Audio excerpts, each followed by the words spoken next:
you're a home buyer, somebody or a young person looking to buy a home, you need a bit of a reset. There is a possibility on the other side of this that inflation could actually be quite low. Welcome back to Real Estate Mindset. Today is going to be a wonderful in-person collaboration with Melody Wright. And if you guys real quick find value in this video, please go to her Substack, Melody Wright, or her YouTube channel, Melody Wright as well. Melody, how are you today? I'm doing well, Travis. How are you doing?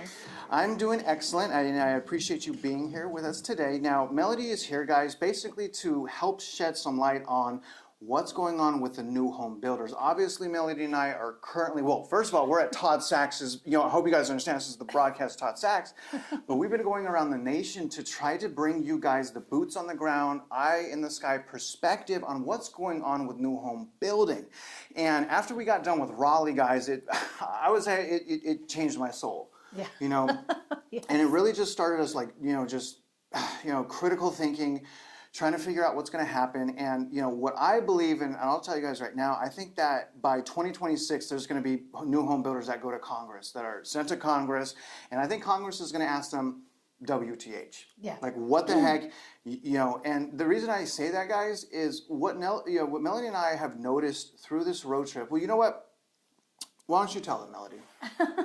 Sometimes I talk a little bit, but tell them a little bit about, let's start with data reporting. Can you tell them about the loopholes, or rather Sure.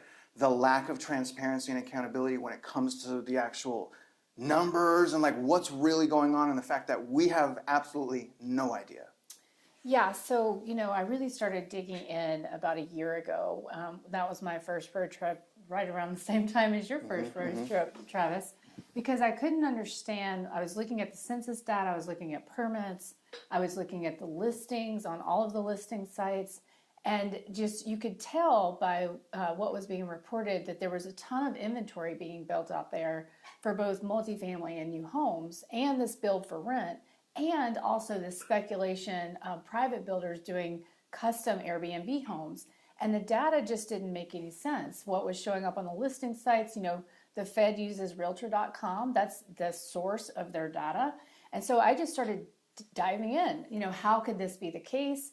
And that's what led me to understand that, all the inventory is not listed on the listing sites. In fact, I'd say, based on our trip, Travis, it's, I don't even know, 10, 15%. You guys, and she's not wrong, you guys. We showed you, and wait for these videos. I'm going to try to do the Atlanta video, as soon as possible. Yes. But we were showing the viewers, like, hey, this says there's, 10 new homes available. And we went to one, and so we'll say it for the video, but it seemed like 10, 15%, was reporting. There's no requirement, Right. is the problem. It's 2024, right? So Right. Can you tell them, Melody, and just based on your perspective, what's the problem with the lack of accountability with the data? What problems can that create?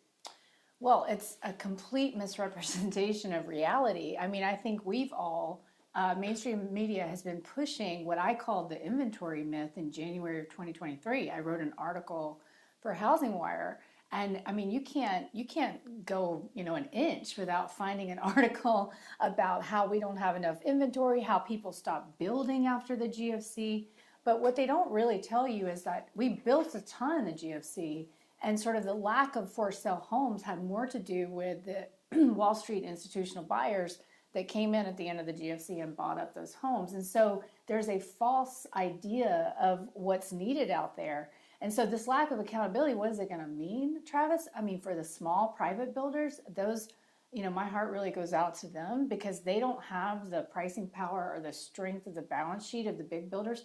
So unfortunately, as I walk through these communities, as you walk through these communities, all I see is just financial ruin. I see people that are going to have to go bankrupt. They're going to lose everything, and that's personal to you and me both, Travis. So, And what she means by that, guys, is, and I love how you have this. I think on your X, she's trying to teach me how to use X. I have no idea how to use it, but she's a GFC, great financial crisis survivor, and really what we want to tell you guys is like, I don't want to speak for you, but my perspective is it's just. Overall, you guys, and my message is to first-time home buyers and consumers, not investors. If you're an investor, you can think, I don't care what you think about me. My purpose of the channel is consumers, and I really want you guys to understand that it's not what you think. The problem and situation as a result of the lack of accountability with reporting the data is creating a false narrative. And the narrative, like you said, is there's a lack of inventory, so go buy right now. But the other thing is, can you kind of explain, like, by them not being accountable with the data, that could lead, a little bit more details on how could that lead to like foreclosures and bankruptcies for the existing home market, like the locals, and what is the impact of these builders just going to some random city, exploding with inventory? What does that do to the locals, Melody? Well, if you're not paying attention, you could really get caught in a situation where you're looking at your Zestimate, which I think you and I both have a lot of issues with that. My gosh. It's inflated, guys. If you don't know that, please understand it's very much inflated. It's not good data science. It's not good comparables. But let's say I'm a local in one of these small communities. I've got all this activity coming to my town, all this construction crews, and maybe there's some jobs. And so I'm getting really excited, and I'm looking around, and I'm looking at my Zestimate, and it's going up. But what happens when all of this turns, and because what you and I saw out there, Travis, was a lot of inventory that was cheaply made. We already saw degradation in some communities that maybe had been initially for new homes, but they looked like they'd been turned for rent. And when that happens, then everybody's property values go down very suddenly. And so you've thought, okay, hey, here I am, I have all this equity, and you could be caught in the crosshairs. And not to mention, a lot of those construction jobs leave. This idea that this was going to be a booming town, that can just disappear overnight. Yeah, and not only can it disappear, people aren't going to be able to see the problem coming, right?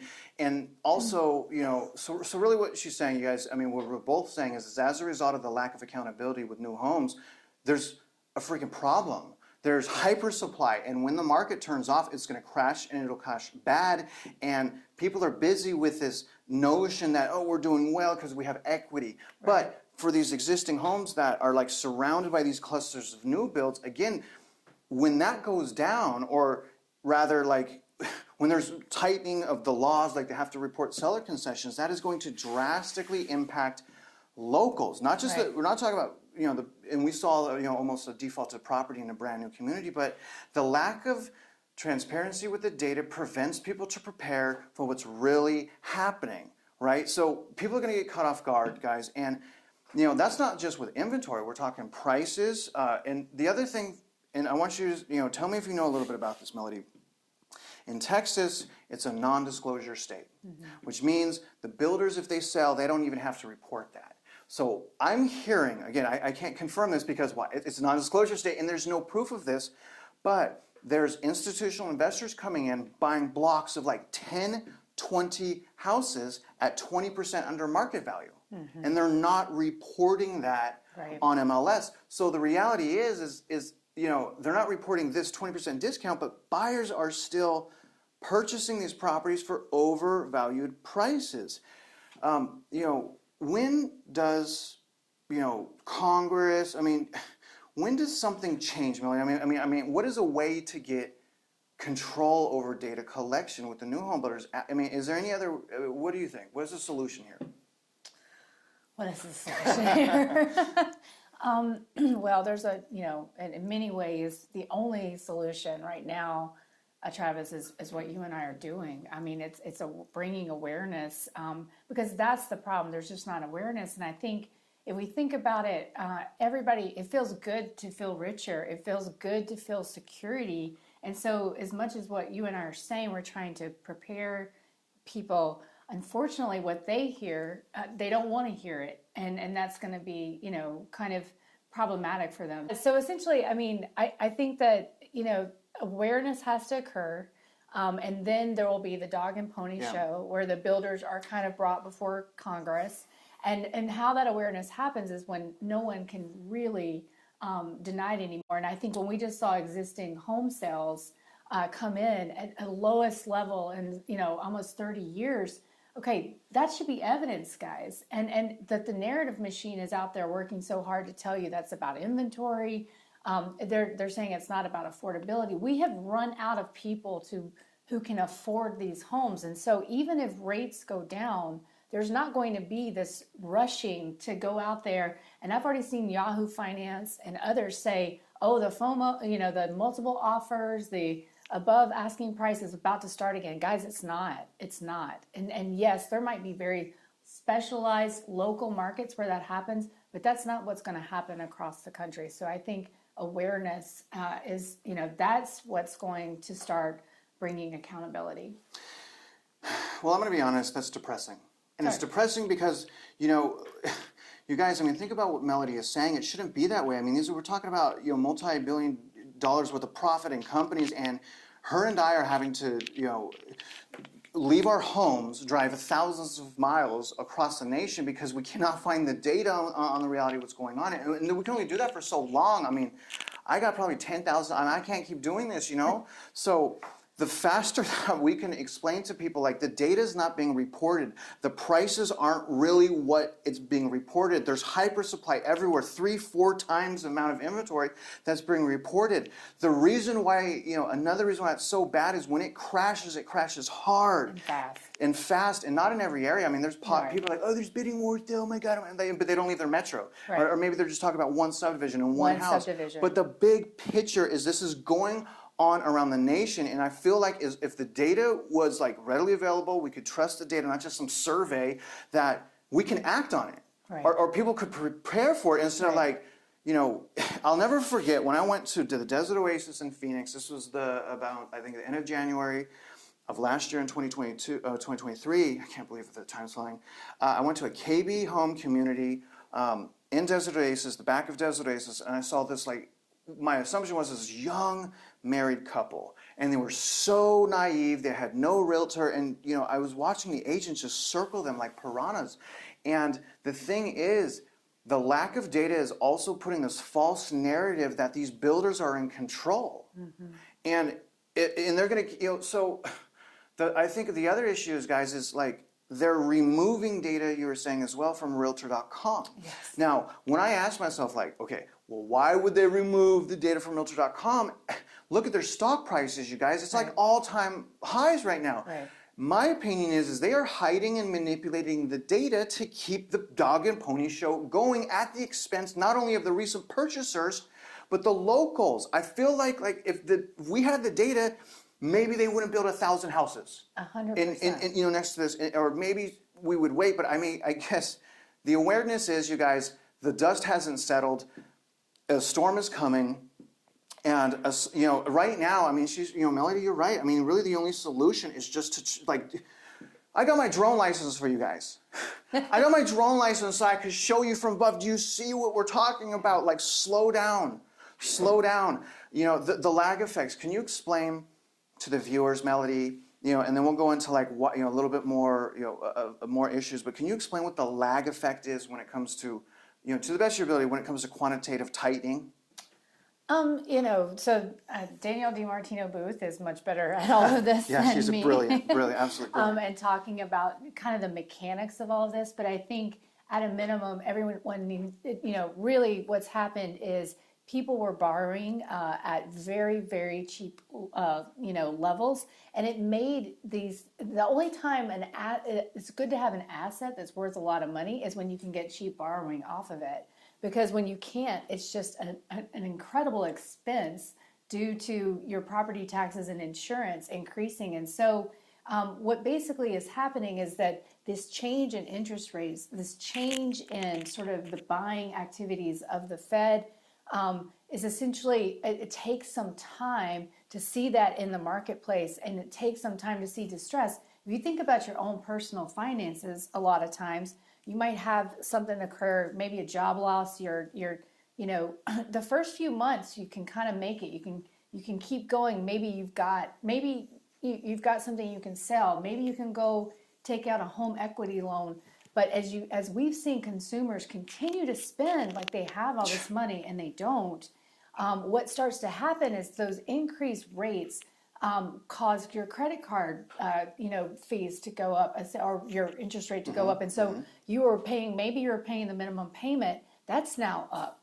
So essentially, it just takes time for everybody to kind of run out of money. And I think in our current environment, we've kind of been taught that everybody's going to get bailed out. We just heard about additional student loan forgiveness. And so I think the idea is everybody just continue to spend, and that's really driven by the media. Consumption is about 70% of our GDP.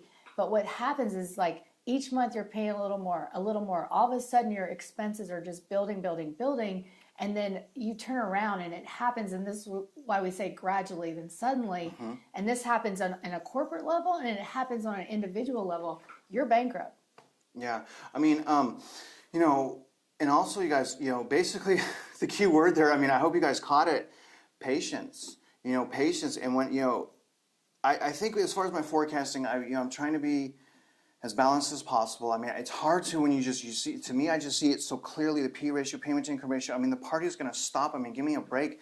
But I think what happened here is a lot of consumers didn't realize that there was a bank, I'm going to just say bailout, okay? There's a bank bailout, March of 2023. We already had deflation going on. That re-stimulated the economy. There's $400 billion, guys, come on. It re-stimulated the economy. There was a rebound specifically in the housing market. And because we didn't get that crash or deflation, people are like, well, it's not going to crash then. Right. But here's the thing I'm trying to say, you guys. If we had the data from the new homes and they weren't manipulating it for the stocks, then we could see it coming. Why? Right. Because it starts with new construction. Yeah. There are people right now celebrating, Melly, oh my God, I was right because there's only a sales crash. Oh my God. It's like, bro, like keep thinking no. Like it's not in a vacuum, man. Like they're celebrating. It's like so cringe. These people are leading people off a cliff. The second stage is like price and inventory. You don't just stop there and say I'm right and go celebrate. I mean, these guys, Melody, I mean, my point is, there's a lag effect, guys, and it's taking a little bit longer. We're still inverted in the yield. And, when I stop and think about it, it's like we got to burn through money, and that's what Melody said. Be patient. Let the QT lag effects, meaning it takes time, continue to burn the money. And we see the money going down. Obviously, M2, that kind of shifted, but reverse repo's draining as well. So we see the liquidity. The patience is so vital, man. I mean, and how could consumers stand a chance at understanding what's really going on if the data is constantly being manipulated? I mean, how do you do it? You can't. And it's at every single turn. So it's your Zestimate, that's not accurate. It's the listings, that's not accurate. Airbnbs, if you go search Airbnb right now and you put in a city, it's going to give you 300 listings. That's the max. And up in the top left-hand corner, it's going to say 1,000 plus in this area. But it's in Austin, for instance, there's 15,000 Airbnbs, and they have all this hotel inventory as well. And so everywhere you turn, you're being lied to, or manipulated, or they're just kind of deceiving the data. And so just one quick thing I want to mention, Travis, because I think people don't understand. If it were me and I was just reading news stories, I wouldn't understand why do they report existing home sales and existing prices separate from new home prices.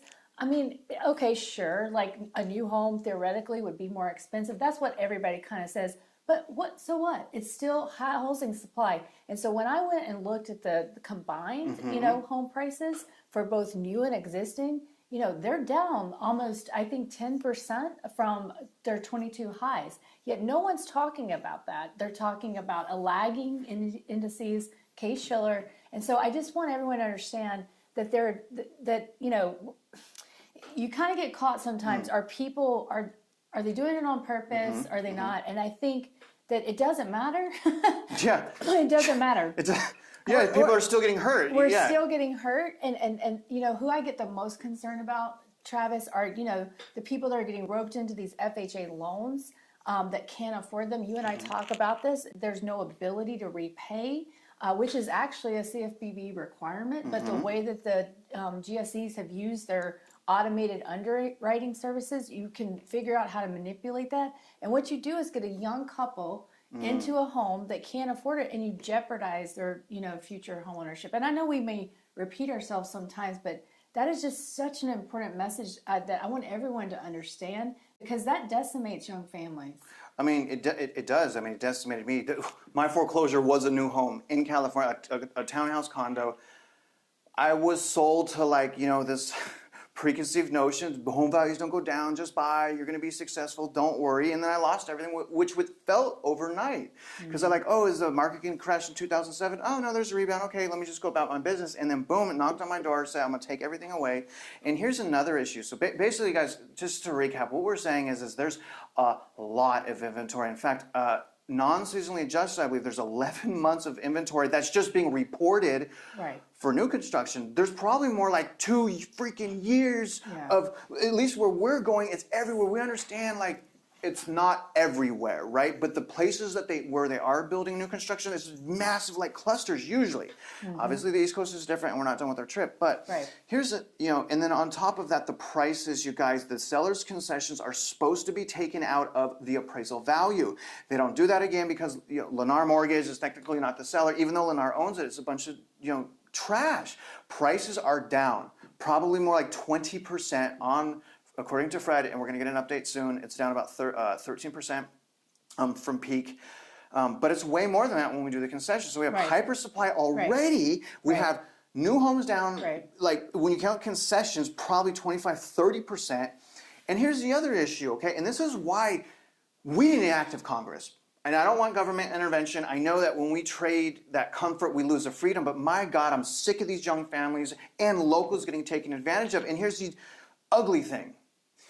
They have arbitration agreements, and there's at least in Florida and Texas, they have they have an arbitration agreement in the deed, the special warranty deed, which means, like, for the viewers, when they sign the closing paperwork, which they have to, it's the deed, it conveys ownership, right?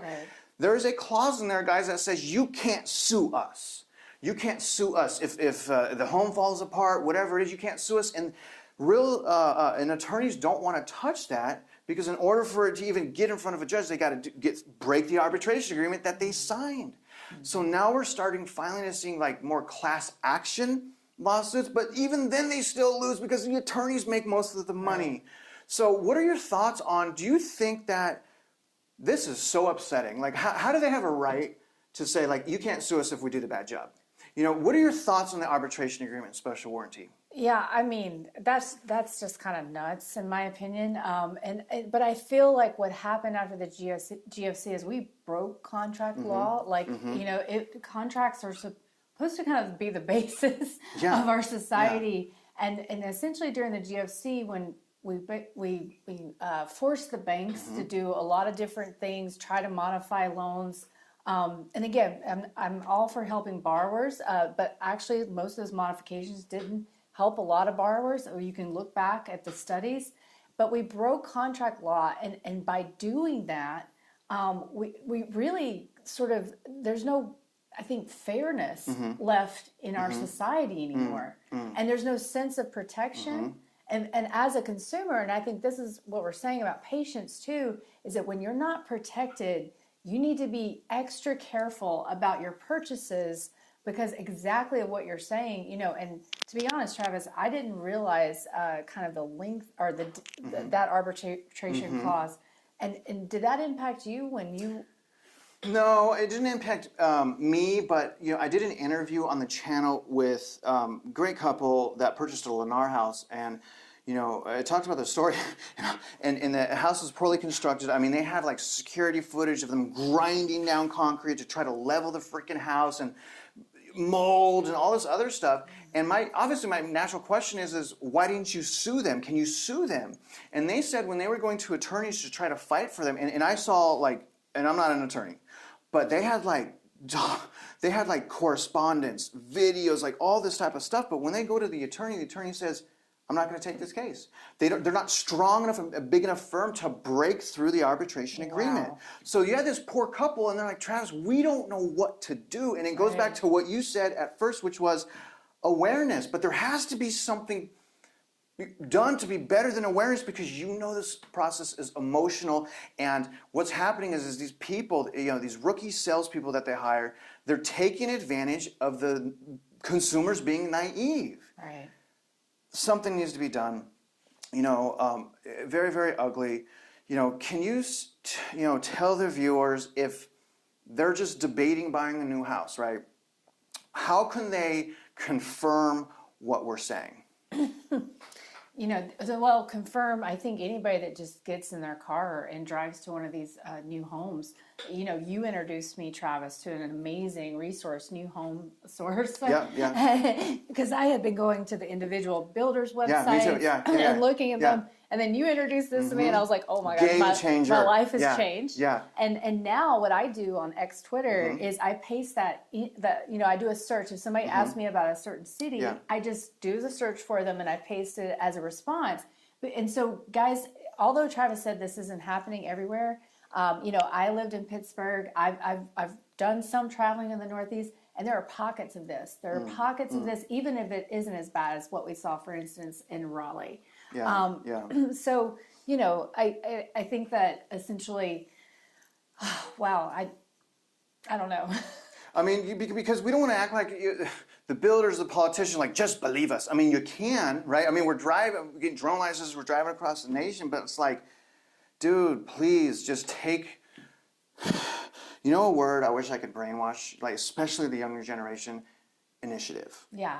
Initiative, like all that people have to do to really confirm what what we're saying is, especially if you're in one of these areas we're visiting, is go to New Home Source. Right. Type in your metro area, find a little cluster of new building, and go check, and then print the subdivision. See what it says. Oh, 10 new homes available. Right. Go there. Yeah. See if you find 50. Yeah. See if you find 40. And then another thing that we see. And honestly, I really wish, and here's the problem, we don't know 100%, guys, but we went down to several subdivisions where, like I showed you guys in Houston, where the property said sold, already sold, and that creates a fear of missing out. Right. These games are disgusting. Yeah. And here's the thing, I was like, Melody, the thing is like, we don't know. And she's like, I know, we don't know for sure if they're sold or not. And that's the problem. Right. We don't know. Right. And it's just such a huge issue, Melody, because that's our source of new homes. Like, that's the main source. So yeah, and I think interrogate the sales team. Like, that's another way. But also do your homework about the area, because they're not going to tell you the truth. They're going to look at census figures from 4 years ago. They're going to go off narrative. Because the cities want to believe everybody's moving there. But look at the demographics. Drive around. If you're considering one of these subdivisions, drive around. Look and see what is close to you. So check out these neighborhoods for yourself. Drive around. This is something I was telling Travis that I think happened, is that let's say you were an investor who wanted to buy, was getting one of these custom built for rent, and you wanted to visit it. And the people that you were going to invest with, they drove you to the site. Well, they drive you there on the highway. And when you're on the highway, on both sides, there's going to be these huge walls, so you can't really see what's happening. And I saw this so much in Phoenix. We saw this in Raleigh. But if you get off the highway, don't take avoid highways. Just check that. Do a little drive, and you will see whether there is a ton of these new home sites around you. Also, you're going to get a sense of the infrastructure, and this is something that I know I talk about a lot, Travis. But you sit at these, you look at these new home sites that are already, you're seeing traffic. Something I saw in Davenport in Florida. I mean, I was at a standstill for an hour, and they had just cleared this massive site. If that site got filled, people would never be able to make it to work. Yeah. I mean, and just to reiterate that, okay, well, I completely forgot about the walls. So we were in Raleigh, and like, Melody's like, look at these walls. Like, I've noticed, like, I think they're hiding what's going on there. I'm like, wait a minute, what? So I started paying attention, and every place that they're, on the side of the freeway, guys, it's like supposed to block sound. Like it seemed like every mile that we were doing, what highway was that? Like every highway. Yeah, we were on 85. 85. When we were talking about it, yeah. So like behind these walls, you guys, is these, huge, freaking massive, like, communities that are not even sold yet. Absolutely stunning. I mean, absolutely shocking. And then another thing, you guys, and I really want you to understand this, and this is why this needs to change. They are dooming the locals, because most everywhere, like almost everywhere, Atlanta, Charlotte, Raleigh, we were finding these big old, subdivisions of new construction, and it was like 2-lane highways there for like a long time, like 20 miles. And so the locals, that are used to just their peaceful little bubble. Maybe they rode their bike there before. Right. Now, but like then all these builders just destroy the land, destroy their backyards, and doom them with traffic. Right. So they're dooming the locals. You know, they're caring about profit and building first and just, you know, piling people in there without proper infrastructure. Right. Who cares about the walls, right? Like, give me a 2-lane, give me 4 lanes. Give me 4 lanes, Right. or give me access ways in and out, you know, thoughtful planning. And I think the one thing that I've really noticed about this cycle is there's zero planning. It's as if no one really talked to each other. There was no gatekeeping. You know, a lot of that had to do with COVID, the county recording office is where they were pulling the permits. There were significant, upwards to a year of delays. And so I do think that kind of, you know, contributed. But then, you know, the nationals come in and the small locals kind of, you know, go and attach on to the nationals. And so, you know, it just got completely out of control. But there has to be some kind of gatekeeping. And the other thing, you know, I think I told you about what I think is different about this cycle is I remember in the GFC when they were building, you know, they were doing a ton of construction, but you would have a full lot. You would actually, it would be like a track home, but you'd have almost a half acre or acre lot. What they've done now is just, I mean, it's egregious. And these things look like prison barracks right next to each other. Yeah. And I mean, it's worse than apartment living. And I mean, we saw where bedroom windows were almost looking right into each other. And there's all this land. There's no land need for everywhere, it. I mean, right. you got 100 spec homes. Like, just build the lot a little bit bigger. Right. You can't even sell what you have. You know. You can't. Yeah. But it's, to your point, it's the greed. It's just that everyone, these COVID fever dreams, this is the term I use, everyone just got crazy about wanting to be rich and get rich quick. And we see these cycles. I think what concerns me is that how quickly this cycle came after the last one in terms of us forgetting, just forgetting like how you know, destructive the last housing cycle was. I mean, it's easy to forget when the data's tainted. I mean, again, we know society is full because look at the stocks. They're losing money. They have hyper supply that they're not reporting. The price cuts they're not reporting, and the stocks are at all-time high. How do you explain that? A point that I want that you were making, you kind of just brought it out of me. You know, this problem is so much bigger than even you and I know, because we don't know a lot of things in the back end. But they're hiding, if the data is being manipulated, you're hiding it from builders. So like we went to several, you know, communities, like especially in Raleigh, and there's like 10 different builders that are just throwing up, probably as a result of the Apple facility, we won't go there, but they're just throwing up inventory everywhere. And in my opinion, is if they were sharing accurate data, maybe they wouldn't build 1,000 spec homes. Maybe there wouldn't be so much pressure on the recent buyers. And you guys, we already know that people are buying foolishly because one of the first subdivisions that we went to in Raleigh, again, had a default. It was an abandoned house leading to foreclosure in a brand new subdivision. How does that happen? It happens because the expectations are not accurate. They're not accurate because of data. These people need to be sent to Congress. Congress really needs to act. But again, then you got issues there, but something needs to change. Well, and I think you started off saying the purpose and goal of your show, Travis, is the consumer. And guys, when you know that consumption is 70% of our economy, you have the power. You have the power. I know it doesn't feel that way because and believe me, guys, shelter it's a necessity, but it's also very emotional. It's your home. It's where you want to raise your kids. It's so much a part of your identity. So it's very difficult sometimes to stand strong against all of these narratives, but you have to, because you have the power, and you have the power not to buy one of these spec homes. You have the power to say no. And I think that we sometimes just forget because, it feels like we have so little control, but the thing that we have in this country, because our politicians have been bought and they don't do anything for us anymore, we have to do it for ourselves, and it's the power of that choice of consumption. Being in real estate for 2 decades, I want to tell you guys, your choice is important. What you do is vital. You are important, and if you don't treat the transaction like it's important, these guys are going to walk all over you. So I would say replace obsession with initiative, and initiative being patience. Strengthen your situation. Don't fall for the narrative out there. But again, The problem is some consumers just don't know where to look. Some consumers don't care. And it's the American dream. Right. People want to raise a family there. They think that, as a man, I felt like, because I'm renting right now, I hate it, but it's the right thing to do right now.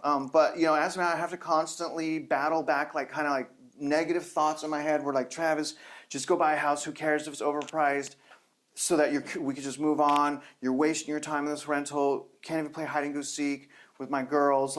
It's been 2 years, I'm wasting, they're trying, but the reality is that's society that's made me insecure, because everywhere I turn, it's Travis, you're wrong, prices just go up. I mean, the things that we hear, especially on YouTube, and there's this loan officer, he's like, the job market's great, and because they're looking at 3.7, they're not smart enough to get off of your emotions, dude, and look at how did we come up with 3.7? Right. What are the how many full-time jobs do we lose, right? They don't know that 1.5 million in December. Right.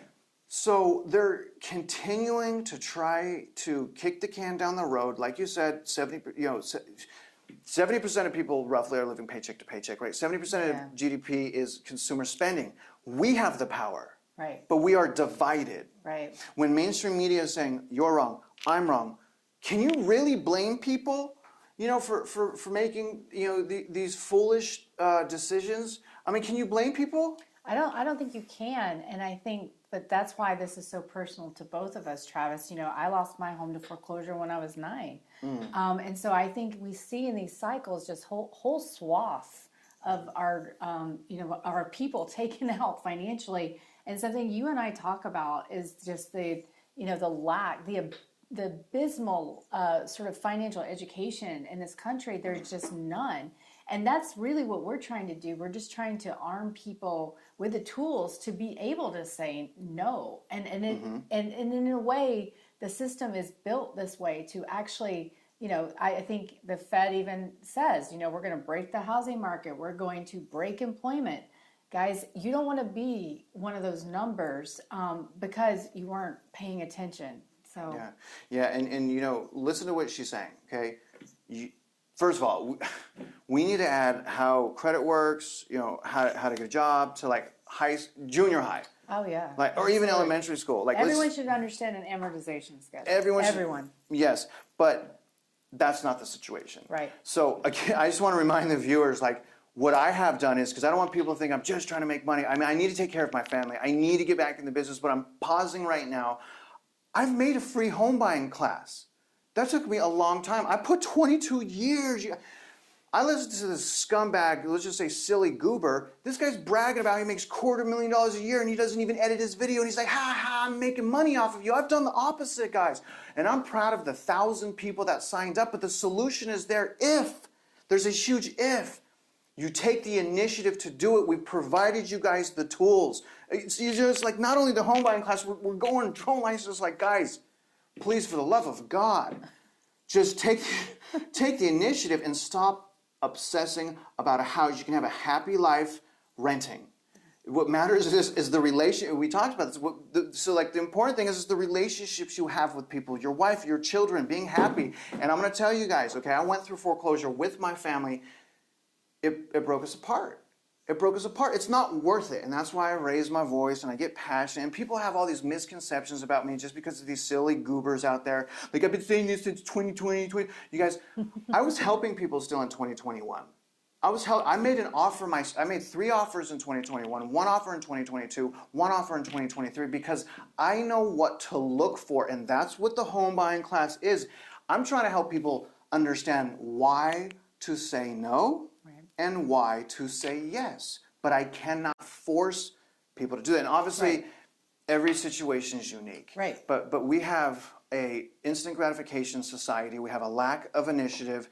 And if we don't do something and we just keep bailing out people's mistakes, I mean, look at the youth. The youth is going to be a society where I'm not going to pay my bills. Right. Because I don't need to pay my bills. Right. When I had my foreclosure, by me doing the right thing, I lost. If I would have done the wrong thing, I would have won. I left my house about 2 weeks after I knew I couldn't make the payment anymore. And then looking back on that, I could have stayed there for 6 years for free and probably had the lender give me $20,000 to leave. Right. But I was the fool because I did the right thing.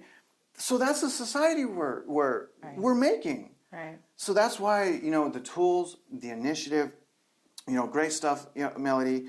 Let's kind of wrap this up. I know we've been talking a little bit, and do you want to end in anything you want to say to consumers on just how to protect themselves? And again, we don't know everything, but, come on. I mean, when's the party's going to stop? But anything else? Yeah, I think you kind of said it. Don't be afraid. I don't want to push renting onto folks. I believe you will be able to own a home, and you should not let go of that dream.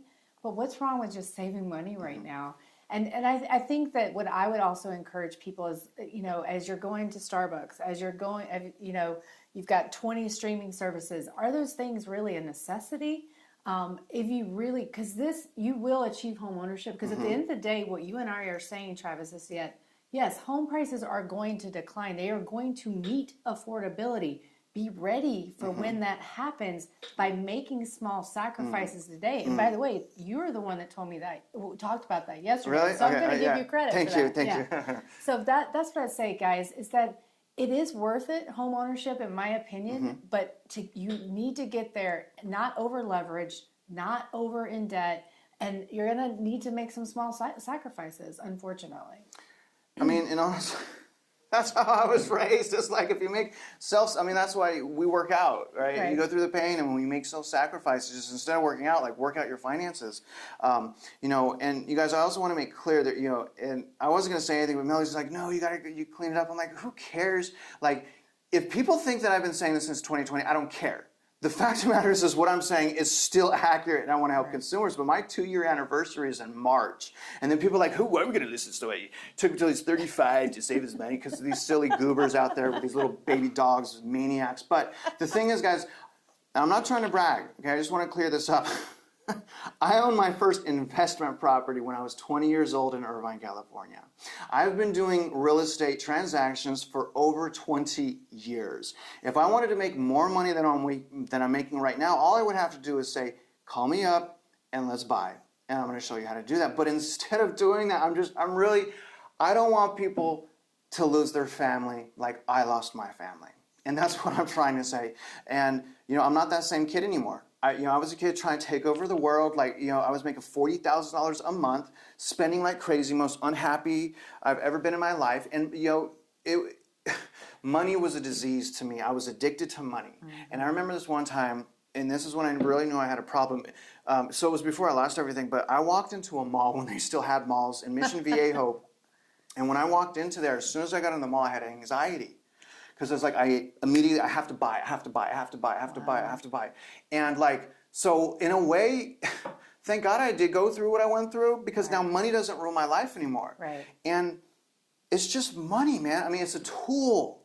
Money's a tool. It's not everything. And that's really... It's not who you are, guys. It's not. We're way more than that, man. Love some people. I was talking to Melody, hey, when I was depressed and going through all my stuff, when I lost everything, love people, help people, go, pray. I pray all the time. Anytime I have anxiety or I'm like, man, I'm failing, God, please, I know that's not true. Take this away. And that's how I live my life. You guys call it corny. But I'm going to say if it wasn't for God, I wouldn't be where I'm at today. And I told you a little bit about that. But, absolutely. There's no evil intent here. The intent here, you guys see some of the comments. I'm not even responding a lot of it, but people are making videos. People are saying all kinds of stuff about me, and all I'm trying to do is provide a different perspective, a cautious perspective, a perspective where I'm caring about the families first. And because of the way the whole system's set up, I'm the evil person, right? They're saying you're a loser if you rent. You pay 100% in interest. But when we look at the amortization schedules, you guys are paying 150% in interest.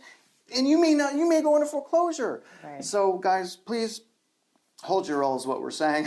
This is just our perspective. Really appreciate you all. I'll let them go now. Yes. And again, guys, if you found value, like the video, go to Melody's Substack. Everything will be linked in the description. And other than that, if you're out there investing in real estate, we wish you luck and we hope you win.